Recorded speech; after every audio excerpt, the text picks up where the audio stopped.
We are Onyx Imaging. We are the highest rated and most reviewed printer service center in Oklahoma. Hey there YouTubers, it's your girl Brett over here at Onyx. Today I'm going to show you how to change your toner cartridge in a Brother MFC7840w. So the first thing you want to do is go ahead and pull this little latch down. And then right here is the handle. Go ahead and grab your toner drum. It might be a little hard to get out. Just go ahead and try to pull as gently as you can. Then you're going to press this green tab here and release your toner from your drum.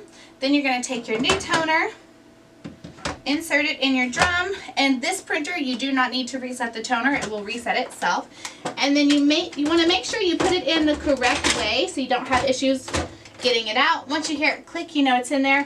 Shut your hatch all the way, then you should be good to go. If you're in need of supplies or any quotes, give your girl Brett a call and have a great day. Thank you for watching. If you're interested in how you can receive free labor on all of your service calls, as well as how to qualify for free printer upgrades, contact us today. We are here for all of your printer and office supply needs.